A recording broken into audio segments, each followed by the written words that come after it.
Kids do well if they can, taken from Chapter 2 of Dr. Ross Green's The Explosive Child.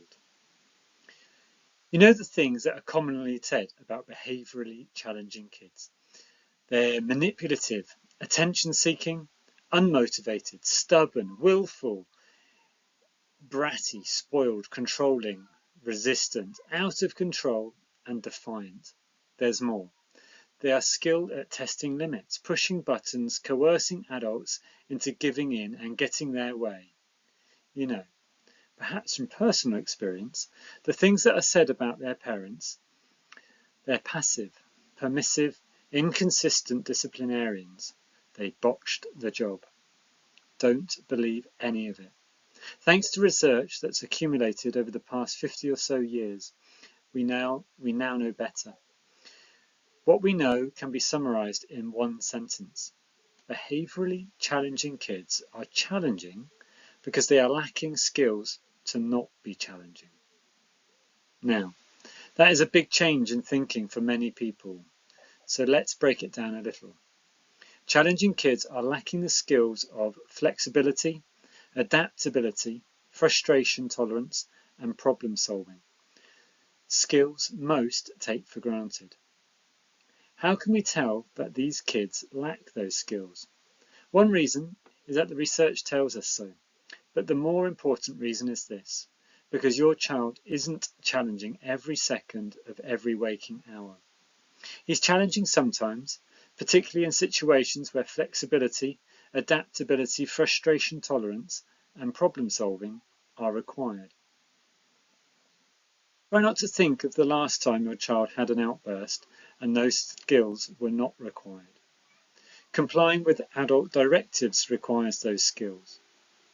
Interacting adaptively with other people, parents, siblings, teachers, peers, coaches, and teammates does too.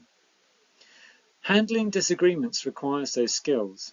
So does completing a difficult homework assignment or dealing with a change of plan. Most kids are fortunate to have those skills. Your behaviourally challenging child was not so fortunate. Because he's lacking those skills, his life and yours is going to be more difficult, at least until you get a handle on things. Understanding why your child is challenging is the first step. Understanding when your child is challenging is the second step. Believe it or not, we've already covered that, but let's get more specific. Challenging behaviour occurs when the demands being placed upon a child outstrip the skills he has to respond adaptively in those demands. When your child has the skills to respond adaptively to demands and expectations, he does. If your child had the skills to handle disagreements and changes in plan, and adults setting limits and demands being placed on him without falling apart, he'd be handling these challenges adaptively. Because he doesn't have those skills, he isn't. But let there be no doubt, he'd prefer to be handling those challenges adaptively. Because doing well is preferable. And because, and this is without question the most important theme in this entire book, kids do well if they can. So, he's not exhibiting challenging behaviour because he's enjoying the screaming and the shouting and crying and swearing and hitting. No. The kids about whom this book is written do not choose to exhibit challenging behaviour any more than a child would choose to have a reading disability. They'd prefer to be doing well just like the rest of us. They do poorly when life demands skills that they are lacking. What behaviours does your child exhibit when that happens? Some kids cry, or pout, or sulk, or withdraw. While that's the easy end of the spectrum, those kids still need our help. Some hold their breath, scream, swear, kick, hit, have panic attacks, or destroy property. Some run away, bite, cut themselves, vomit, use weapons, or worse. This end of the spectrum is much more concerning and dangerous. While it's understandable that up until now you've been primarily focused on the behaviours your child exhibits when he's upset, those behaviours are actually the least important thing to focus on. As soon as you'll see, the most important things to focus on are the skills your child is lacking and specific conditions in which those lagging skills are making life difficult. Believe it or not, those conditions, I call them unsolved problems, are actually highly predictable. In other words, the belief that challenging episodes occur unpredictably and out of the blue, we never know what was going to set him off, is usually incorrect. Why is this good news?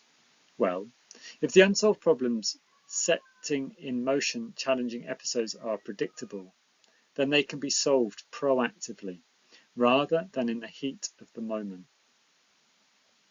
The primary strategy you will be using to reduce challenging episodes, the strategy this book will be teaching you how to use, is problem solving. Not putting stickers on a chart, not sending your child to time out and holding him there until he will not stay, not screaming, not berating, not lecturing, not sermonizing, not depriving him of privileges, not taking away his Xbox for a week, and certainly not spanking. In fact, as you may have noticed, those strategies sometimes cause more challenging episodes than they prevent. Let's go back to kids do well if they can. This philosophy is important because a different philosophy, the belief that kids do well if they want to, has guided adult thinking for a long time. If you believe that your kid isn't doing well because he doesn't want to, then you'll be inclined to use conventional reward and punishment strategies aimed at making him want to do well. If you found that this philosophy and its associated strategies haven't led to a productive outcome with your child, you are not alone. Of course, if that old belief system was serving you well, you wouldn't be reading this book right now. Throughout this book, I encourage you to put aside the conventional wisdom and strategies and consider the alternative view. That your child is already motivated to do well and that his challenging episodes reflect a developmental delay in the skills of flexibility, frustration tolerance, and problem solving.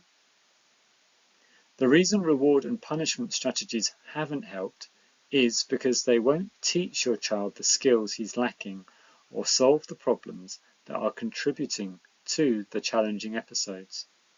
Indeed, you've probably noticed that punishment actually adds fuel to the fire, and that your child only becomes more frustrated when he doesn't receive an anticipated reward. Your energy can be devoted far more productively to collaborating with your child on solutions to the problems that are causing challenging episodes than in sticking with strategies that may actually have made things worse and haven't led to durable improvement. You also may have noticed that your child's psychiatric diagnosis hasn't provided much information about the skills that he's lacking or the specific considerations in which those lagging skills are making life difficult.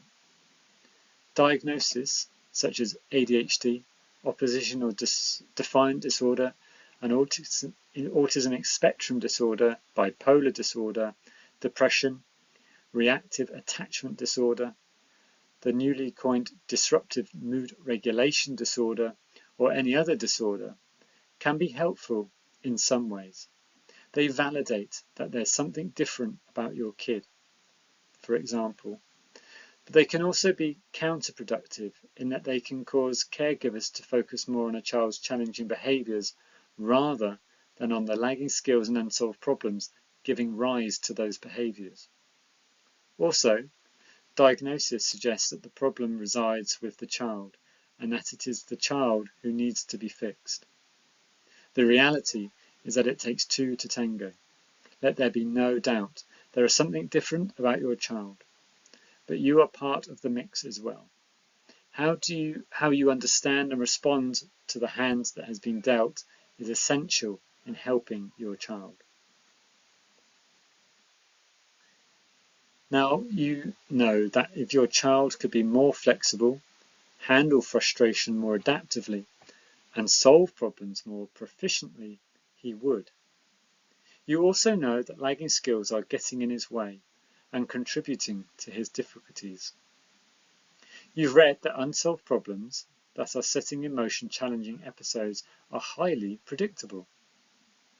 And now you know that solving those problems together is going to be the primary process through which things will get better. Solving problems together? Yes, indeed. You and your child are going to be allies, not adversaries. Partners, not enemies. Hard to fathom? It might feel that way right now, but your journey has begun.